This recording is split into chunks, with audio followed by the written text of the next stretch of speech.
Tata cara ibadah New Normal Gereja Betani Kemah Pemulihan Madiun.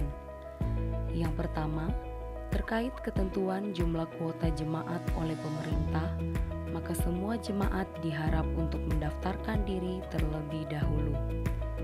Pendaftaran bisa menghubungi ibadah pukul 6 pagi Saudara Efraim, ibadah pukul 9 pagi Saudari Yemima, dan ibadah pukul 5 sore Ibu Sinta. Semua ibadah bertempat di Gereja Jalan Ahmad Yani nomor 15. Dan ibadah hanya untuk jemaat berusia 16 sampai 65 tahun. Anak-anak usia 16 tahun ke bawah dan 65 tahun ke atas harap mengikuti ibadah online di channel YouTube Successful Betani Families Madiun. Kedua, jemaat akan dicek suhu tubuh sebelum masuk ke lingkungan gereja. Mencuci tangan sebelum memasuki ruang ibadah atau menggunakan hand sanitizer. Jemaat wajib memakai masker di lingkungan gereja. Ketiga, dilarang bersalaman atau berpelukan. Menjaga jarak minimal 1 meter saat memasuki atau hendak keluar dari ruang ibadah. Tidak berkerumun di lingkungan gereja dan segera pulang bila ibadah telah selesai. Terima kasih karena sudah mematuhi protokol kesehatan. Gereja Betani Kemah Pemulihan Madiun selalu menjaga kebersihan ruang ibadah sebelum dan setelah ibadah.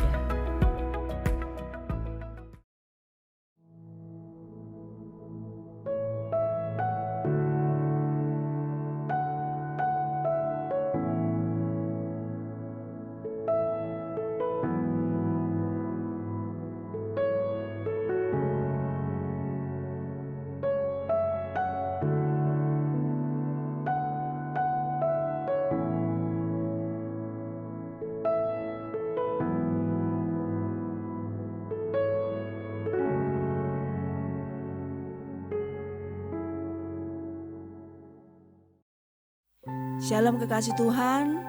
Sore hari ini bersama-sama kita mau sekali lagi datang di hadapan Tuhan lewat ibadah streaming doa malam. Saya percaya ketika kita mau satukan hati kita dapat merasakan kebaikan Tuhan. Dan kebaikan Tuhan itulah yang menjadi kekuatan untuk kita bisa menjalani hari-hari ini. Mari kekasih Tuhan, arahkan hati kita, arahkan iman kita hanya kepada Yesus Kristus Tuhan kita. Sama-sama kita mau berdoa. Bapa, di dalam nama Tuhan Yesus, ini kami ya Bapa, umat-Mu. Ini kami anak-Mu Tuhan. Syikiara pakanaya ramaya syikianaya raya ramu. Kami rindu Tuhan, pada malam hari ini kami menyembah Engkau, meninggikan memuliakan nama-Mu Yesus. Kiara syikiara pakanaya ramaya se. Lebih dari apa yang kami alami Tuhan, kami tahu Tuhan ketika kami mengingat kebaikan-Mu, Engkau Allah yang setia. Engkau Allah tidak pernah tinggalkan kami. Engkau Allah yang selalu baik buat kehidupan kami. Dan kami mengucap syukur Bapa. Terima kasih Bapa, terima kasih. Di dalam nama Tuhan Yesus. Haleluya. Amin.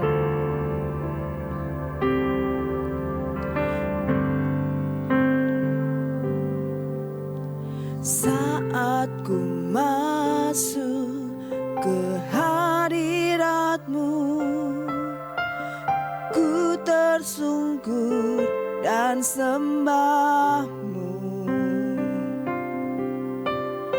Ku persembahkan korban syukurku yang terbaik bagi-Mu. Saat ku masuk ke hadirat-Mu, ku tersungkur dan sembah-Mu.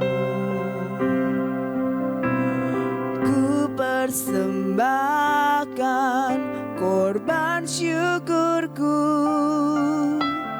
yang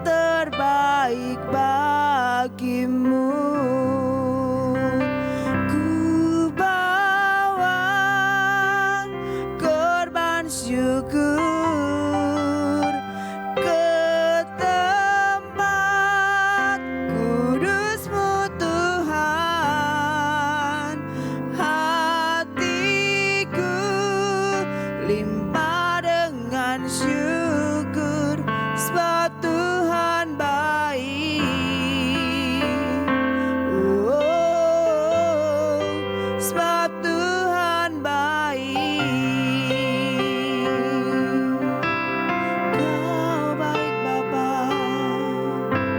Saat ku masuk ke hadirat-Mu,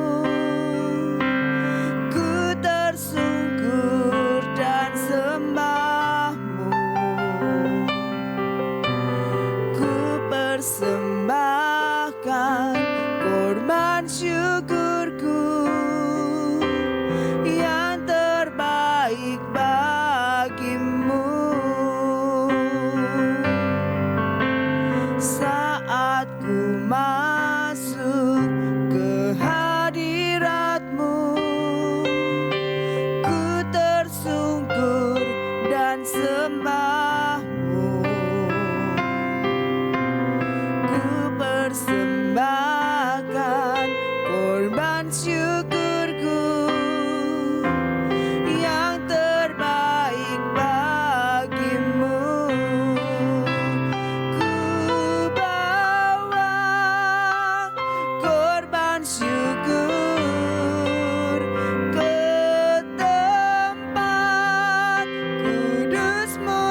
pernah terlambat hadir buat hidup kami. Kau selalu hadir Tuhan. Beri kekuatan. Shikara baba baba baba kana lama ya shikara ya la ya la ya lamu. Kiara maya shikara baba baba baba kana. Kiara maya shikara baba baba kana ya la maya shikara ya la maya shikara baba kana ya la lamu. Kinala la ya la maya se. Selalu kami hitung Tuhan apa yang Kau berikan. Anugerah-Mu Bapa lebih dari segalanya, lebih dari semua yang ada. Anugerah-Mu Yesus, ya Rabasiana Mayase, ya Rabayashkara Ramo. Haleluya, haleluya.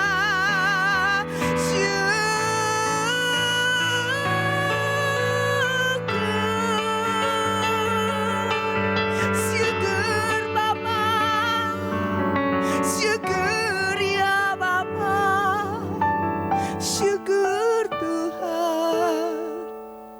Kami bersyukur. Syikara bakarea ramaya, syikara bakarea ram. Pribadi-Mu Yesus yang selalu menguatkan kami. Haleluya. Kiara masih kira baba baba baba kanera ya lamas. Oh yes, kami tahu Tuhan, sebenarnya kami tidak layak, tapi Kau layakkan setiap dari kami. Tangan-Mu selalu terbuka. Oh ya rabasi kiara bakanera mayase. Kau yang menghibur kami Tuhan. Kau yang menguatkan kami Tuhan. Kau yang menuntun setiap kami ya Bapa. Kalaupun kami jatuh, Engkau siap menopang kami. Hari-hari ini Bapa, kami begitu merasakan penyertaan-Mu. Kau yang tetapkan kami dalam langkah-langkah yang benar di hadapan-Mu. Kami bersyukur ya Bapa. Mungkin berat buat daging kami, buat keinginan kami. Tapi ketika kami melangkah bersama dengan Engkau, sungguh penyertaan-Mu itu menghibur kehidupan kami. Pengharapan di dalam Engkau Yesus, kami tahu itu tidak akan pernah mengecewakan. Haleluya. Kiara masih kiara bakane ramaya shikane ramu. Anugerah terindah Engkau Yesus. Yesus Kau anugerah terindah dalam hidupku. Kau sungguh berarti di setiap jalanku. Anugerah-Mu selalu mempesonaku. Yesus Kau terbaik, Yesus Kau termanis di dalam hidupku.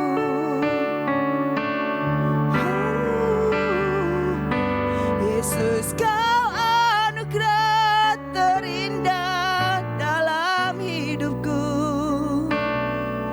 Kau sungguh berarti di setiap jalanku.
Shalom Bapak Ibu, Saudara-saudari yang terkasih di dalam Tuhan.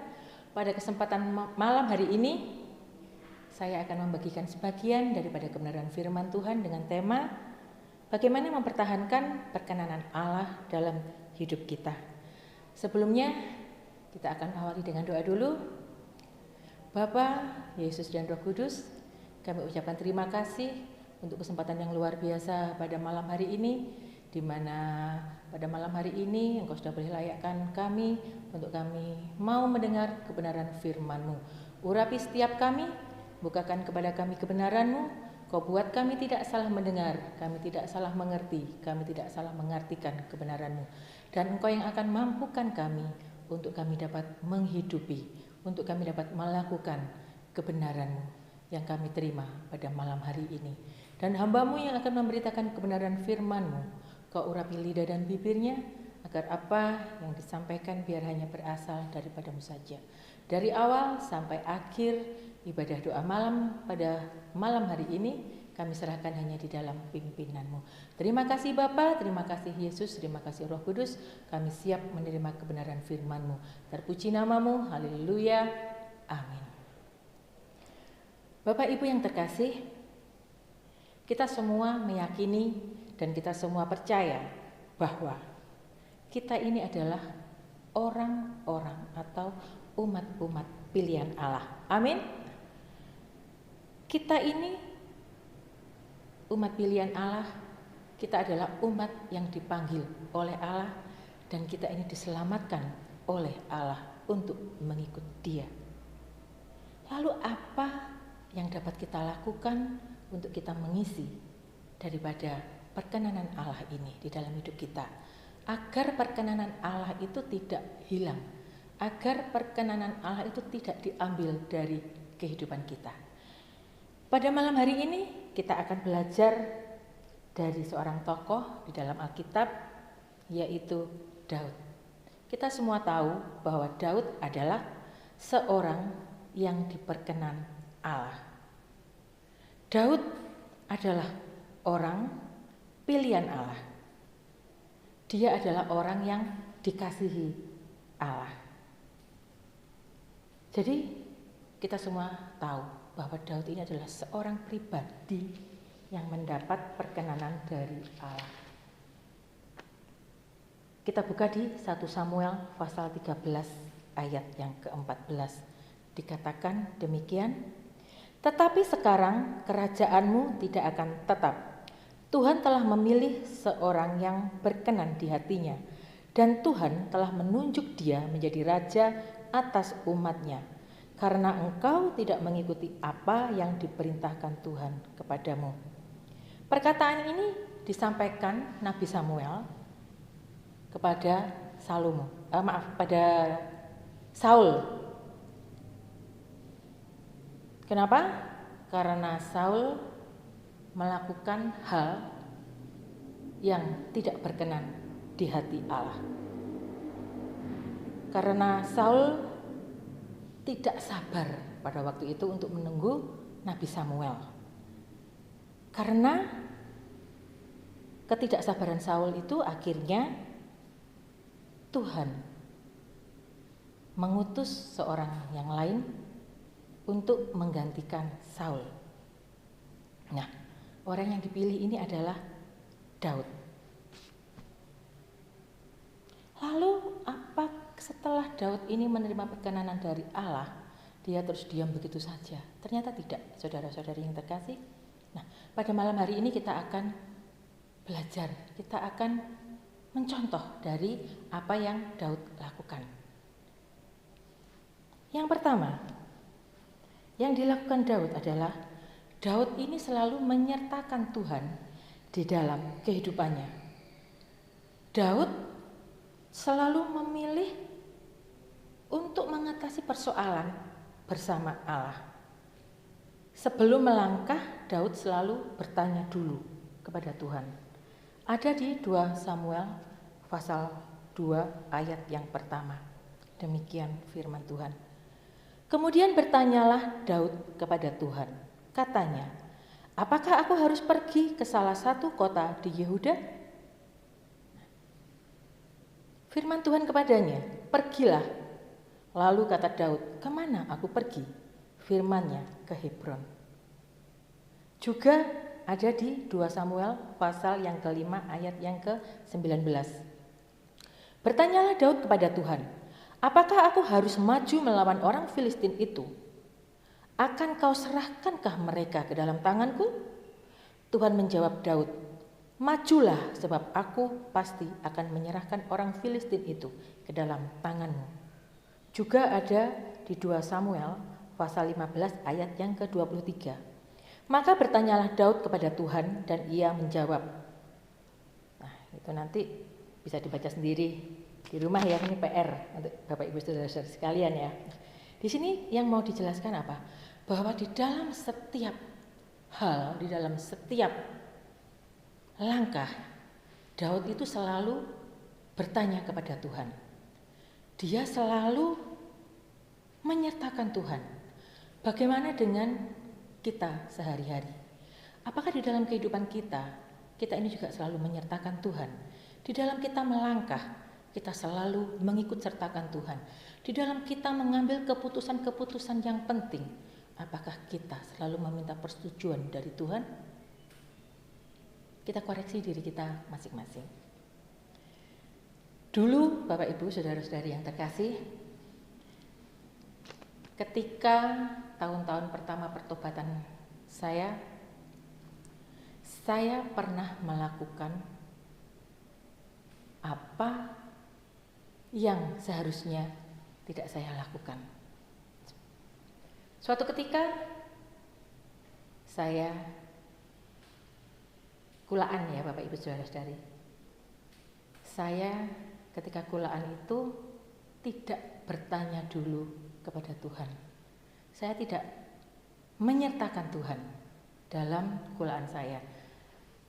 Saya latar belakang dari pengusaha dan biasanya saya kalau berkulaan itu mesti ngomong dulu sama Tuhan. Nah, ini terjadi suatu hal yang tidak mengenakkan sebenarnya. Ketika itu saya panas hati, ketika itu saya mangkal gitu ya. Terus saya kulaan itu tanpa persetujuan Tuhan. Saya ke salah satu toko, saya milih barang-barang di toko itu, cuman ngomong gini sama Tuhan, "Tuhan, saya mau kulaan ini. Tuhan, saya mau kulaan ini. Tuhan, saya mau kulaan ini." Itu saya lakukan. Dan ini sebenarnya suami saya sudah ngasih tahu. Kamu kalau mau kulaan dalam kasus ini kamu jangan panas hati. Jangan keburu nafsu. Kamu harus tanya Tuhan, boleh enggak? Sebenarnya suami saya itu sudah memberikan peringatan seperti itu. Tapi karena waktu itu saya panas hati, saya tidak mengindahkan. Saya tetap sakarepku dewe seperti itu ya Bapak Ibu Saudara-saudari. Saya tetap ambil barang-barang yang saya mau untuk saya kulak. Akhirnya saya pulang, saya atur, saya toto di toko. Ternyata apa yang saya lakukan itu imbasnya sangat buruk dalam ekonomi kami. Setelah saya kulaan itu, yang harusnya saya bisa membayar supplier-supplier, yang seharusnya saya bisa melunasi hutang-hutang toko di sales-sales itu, saya sampai molor cukup lama waktu itu. Ketika saya molor dalam membayar hutang-hutang itu, saya sebenarnya udah kerosot dek gitu di hati ya. Waduh, ini kayaknya Tuhan gak berkenan sama apa yang saya lakukan. Tapi ya saya membebalkan diri pada waktu itu. Saya cuek gitu ya. Tapi ternyata untuk membayar sales itu benar-benar gak bisa kebayar. Banyak sekali gak bisa kebayar. Suami saya akhirnya yang ngomong, "Mah, kamu sadar gak bahwa kita akhir-akhir ini bayar sales itu keteteran. Kita akhir-akhir ini bayar sales itu sampai molor-molor. Kamu sadar gak apa salahmu?" Saya sebenarnya kerasa, cuman karena ya itu tadi, membebalkan diri itu tadi. Saya, lah apa lho Pak? Saya tanya gitu. Suami saya bukakan. Kamu waktu kulaan yang terakhir itu, kamu tanya Tuhan enggak? Saya diem aja. Karena memang waktu itu ya saya enggak tanya sama Tuhan. Karena waktu itu saya kulaan ya karena berdasarkan emosi saya, berdasarkan panas hati saya. Biasanya saya kalau kulaan itu mesti menceritakan Tuhan, mesti tanya sama Tuhan. Ketika itu enggak, saya langsung berjalan sendiri, cuman lapor aja. Ternyata Tuhan enggak berkenan. Dan Tuhan akhirnya apa? Imbasnya yaitu saya membayar sales sampai telat-telat seperti itu. Setelah suami saya ngomong gitu, suami saya ngomong, kamu minta ampun sama Tuhan. Ya gitu. Akhirnya ya karena saya sebenarnya ya sadar. Terus ya sudahlah, akhirnya malam saya doa, saya minta ampun sama Tuhan. Saya ngomong, ya Tuhan, memang saya salah. Memang aku salah Tuhan. Waktu aku kulaan, saya cuma lapor sama Engkau Tuhan, tapi saya tidak menunggu jawaban daripadamu. Saya tidak mengikut sertakan Engkau Tuhan. Ampuni saya karena saya kulaan, karena saya panas hati. Saya seperti itu. Ya memang karena Tuhan itu Tuhan yang pengampun, ya pastilah dia mesti mengampuni. Cuman ya nggak secara langsung terus besok saya bisa membayar sales enggak, ya masih menunggu beberapa waktu baru saya bisa melunasi sales itu. Nah, ini yang saya mau tekankan pada Bapak Ibu Saudara sekalian, bahwa ketika kita melangkah tanpa menyertakan Tuhan, ketika kita melangkah tanpa mengikut sertakan Tuhan, tanpa bertanya kepada Tuhan, kebanyakan hasil akhirnya adalah gak baik seperti itu. Jadi pada malam hari ini, mari kita dalam melakukan hal-hal yang penting dalam kehidupan kita, di dalam mengambil keputusan, kita sertakan Tuhan. Amin. Amin ya Bapak Ibu Saudara-saudari yang terkasih. Itu yang dilakukan Daud. Dia setiap mau melakukan sesuatu hal, dia selalu bertanya kepada Tuhan. Pada malam hari ini, kita juga mau ketika kita melakukan sesuatu, kita juga bertanya kepada Tuhan. Kita mengikut sertakan Tuhan. Kita menyertakan Tuhan. Amin. Amin Bapak Ibu Saudara-saudari yang terkasih. Yang kedua yang dilakukan Daud. Daud itu taat, Bapak Ibu. Dia itu taat sama apa yang dikatakan Tuhan. Ada di 2 Samuel pasal 2 ayat yang kedua. Lalu pergilah Daud ke sana dengan kedua istrinya. Tadi yang pertama, Daud kan bertanya kepada Tuhan, apa aku harus pergi ke salah satu kota di Yehuda? Tuhan berkata kepada Daud, pergilah. Lalu kata Daud, kemana aku pergi? Firman-Nya ke Hebron. Yang di ayat kedua, lalu pergilah Daud ke sana dengan kedua istrinya. Jadi apa? Ketika Tuhan berkata, pergilah, Daud melakukan perintahnya. Daud taat dengan perintah Tuhan. Di 2 Samuel pasal 5 ayat yang ke-25 dikatakan, dan Daud berbuat demikian seperti yang diperintahkan Tuhan kepadanya. Maka ia memukul kalah orang Filistin, mulai dari Geba sampai dekat Geser. Jadi apa? Daud selalu berbuat seperti apa yang diperintahkan Tuhan.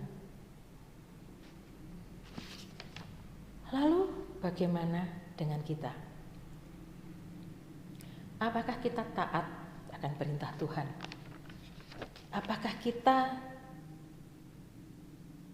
melakukan apa menurut kehendak kita sendiri? Kita tidak menunggu jawaban Tuhan. Kita tidak menunggu waktu Tuhan. Kadang orang berkata, aku tidak dengar loh suara Tuhan. Wong Tuhan tidak ngomong langsung sama aku. Sering saya mendengarkan orang berkata seperti itu. Tuhan kalau memerintah, Tuhan kalau berkata itu tidak harus secara audible. Tuhan bisa pakai siapa saja untuk menyampaikan, untuk meneruskan perintahnya itu tadi. Jadi kita diminta untuk apa? Peka. Kita harus sabar menunggu perintah Tuhan. Jangan kita gerusa-gerusu ya Bapak Ibu ya. Kita maunya sakdek-saknyet seperti itu, tanpa kita taat akan perintah Tuhan. Kalau kita lihat Daud itu selalu melangkah setelah Tuhan perintahkan. Seperti itu ya. Jadi pada malam hari ini kita juga mau melangkah ketika Tuhan perintahkan. Jangan kita sak carpe dewi seperti itu. Jangan kita melakukan menurut kata hati kita. Amin. Amin ya Bapak Ibu saudara-saudari yang terkasih. Selain Daud taat, ternyata Daud itu juga menghormati hadirat Tuhan. Itu poin ketiga yang akan kita bahas. Bagaimana Daud menghormati hadirat Tuhan? Kita pasti ingat bagaimana ketika tabut Allah dipindahkan dari Filistin untuk dibawa ke Yerusalem, di mana Daud dengan seluruh kaum Israel itu menari-nari di hadapan Tuhan dengan sekuat tenaganya, dengan diiringi nyanyian, kecapi, gambus, rebana. Itu ada di 2 Samuel pasal 6 ayat yang kelima. Itu di situ menunjukkan bahwa Daud menghormati hadirat Tuhan. Dan selain itu juga Daud itu mempersembahkan korban bakaran dan korban keselamatan. Itu ada di 2 Samuel pasal 6 ayat yang ke-17. Tabut Tuhan itu dibawa masuk lalu diletakkan di tempatnya di dalam kemah yang dibentangkan Daud untuk itu. Kemudian Daud mempersembahkan korban bakaran dan korban keselamatan di hadapan Tuhan. Jadi apa? Bagi bangsa Israel, tabut Allah, tabut perjanjian itu merepresentasikan dari kehadiran Allah. Jadi Daud ini sangat menghormati hadirat Tuhan. Bahkan dikatakan bahwa setiap 6 langkah ketika membawa tabut Allah itu, Daud membakar korban bakaran seperti itu. Itu menunjukkan bahwa dia sangat menghormati hadirat Tuhan. Lalu bagaimana dengan kita? Contoh nih, kita kalau di gereja yang pada waktu belum ibadah online seperti ini ya, ketika kita ibadah masih di gedung, apakah kita pada waktu ibadah itu fokus kita kepada Tuhan, fokus kita mendengarkan firman-Nya, atau fokus kita pada HP kita? Banyak saya lihat ketika di gereja jemaat Tuhan itu malah sibuk membalas WA, malah sibuk membaca WA seperti itu. Nah, apakah tindakan seperti itu menunjukkan bahwa dia menghormati hadirat Tuhan? Jawab sendiri Bapak Ibu saudara-saudari yang terkasih. Kita introspeksi diri kita. Apakah kita melakukan hal yang seperti saya katakan tadi? Jadi ketika kita di gereja, ketika kita mendengarkan firman, apakah kita ini sibuk dengan HP kita masing-masing? Sibuk membalas WA teman-teman kita, sibuk membaca WA teman-teman kita seperti itu? Yang tahu kita dan Tuhan ya Bapak Ibu saudara-saudari. Pada malam hari ini, mari kita hormati hadirat Tuhan. Seperti apa yang dilakukan Daud. Yang terakhir, apa yang dilakukan Daud? Daud selalu memuliakan Tuhan. Ada di 2 Samuel pasal yang ke-6 ayat yang ke-5. Seperti yang sudah dibacakan sebelumnya tadi, Daud dan seluruh kaum Israel menari-nari di hadapan Tuhan dengan sekuat tenaga, diiringi nyanyian, kecapi, gambus, rebana, kelentung, dan ceracap. Juga di 2 Samuel pasal yang ke-6 ayat yang ke-14. Dan Daud menari-nari di hadapan Tuhan dengan sekuat tenaga, ia berbaju efod dari kain lenan. Dilanjut dengan ayat yang ke-21. Tetapi berkatalah Daud kepada Mikal, di hadapan Tuhan yang telah memilih aku dengan menyisihkan ayahmu dan segenap keluarganya untuk menunjuk aku menjadi raja atas umat Tuhan, yakni atas Israel, di hadapan Tuhan aku menari-nari. Tindakan Daud seperti itu tuh menunjukkan bahwa apa? Dia itu sangat-sangat memuliakan Tuhan.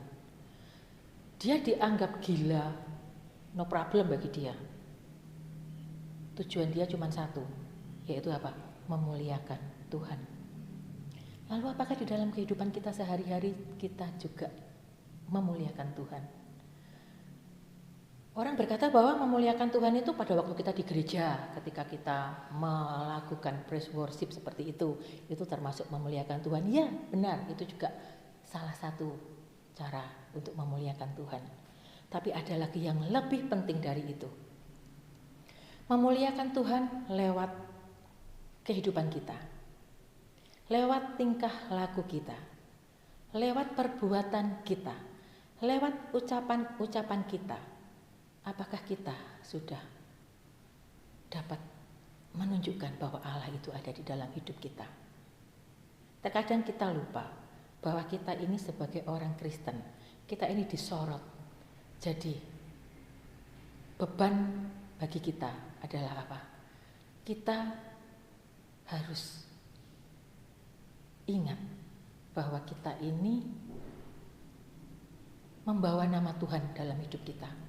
Jadi, apapun yang kita lakukan, hendaklah mencerminkan sifat Tuhan dari kehidupan kita. Jangan sampai orang berkata, Kristen tingkah lakunya kok koyok ngono, seperti itu. Jangan sampai kita membuat Tuhan malu atas perbuatan-perbuatan kita. Amin. Nah, pada malam hari ini kita belajar dari Daud 4 poin yang kita bawakan tadi. Apa? Yang pertama adalah selalu sertakan Tuhan dalam hidup kita. Selalu bertanya kepada Tuhan dalam kita mengambil keputusan-keputusan penting. Dalam kita mengambil suatu tindakan. Jangan kita bekerja dengan kekuatan kita sendiri, dengan emosi kita. Jangan seperti itu ya Bapak Ibu Saudara-saudari yang terkasih. Yang kedua, taat kepada Tuhan. Tunggu jawaban Tuhan. Jangan kita maunya sakdek-saknyet. Kita menunggu waktu Tuhan lama. Kita menunggu jawaban Tuhan lama, terus kita mendului seperti itu. Yang ketiga, hormatilah hadirat Tuhan. Yang keempat, muliakanlah Tuhan lewat kehidupan kita. Ketika kita sudah dapat melakukan semuanya itu, hal-hal yang luar biasa akan Tuhan berikan kepada kita. Kita tahu bahwa ketika perkenanan Allah itu ada pada Daud, bagaimana kita dengar, kita baca di Alkitab bahwa semua musuh-musuh Daud itu ditaklukkan Allah. Semua musuh-musuh Daud itu bertekuk lutut, dibuat Tuhan bertekuk lutut. Semua musuh-musuh Daud itu dilenyapkan. Ada di 2 Samuel pasal 7 ayat yang ke-9. Demikian firman Tuhan. Aku telah menyertai engkau di segala tempat yang kau jalani dan telah melenyapkan segala musuhmu dari depanmu.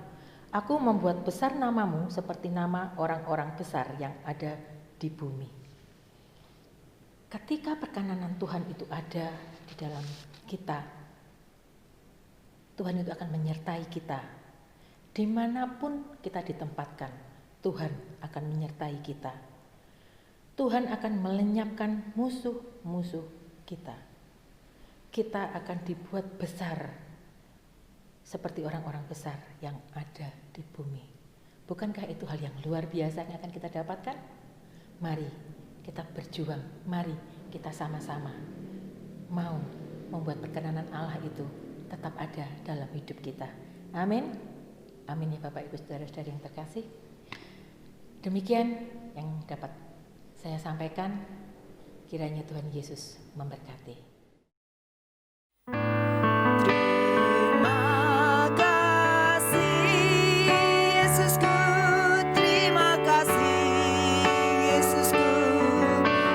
Syukur hanya bagi Tuhanku. Terima kasih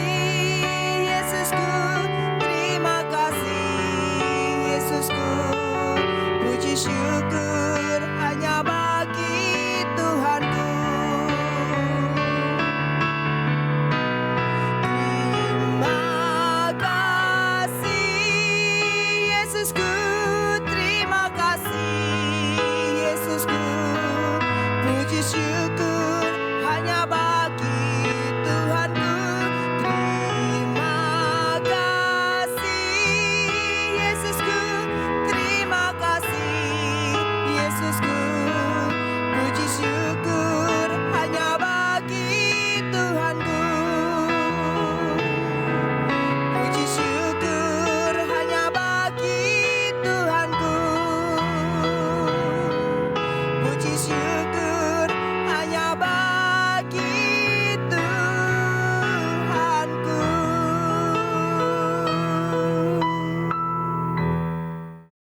Terima kasih Tuhan buat kebaikan-Mu. Kau telah pimpin kami untuk menyelesaikan ibadah kami, ibadah doa malam di malam hari ini.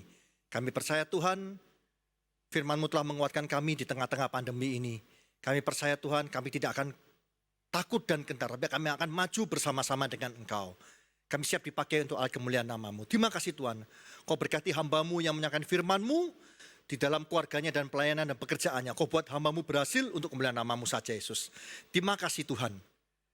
Dan bagi jemaat-Mu dimanapun berada, kami percaya Tuhan Kau terus memagari dan melindungi jemaat-Mu di dalam keluarganya, pekerjaannya, pendidikannya, dan pelayanannya. Kau buat semua jemaat-Mu berhasil untuk kemuliaan nama-Mu. Terima kasih Tuhan. Layakan hamba-Mu untuk minta berkat bagi jemaat-Mu dimanapun berada.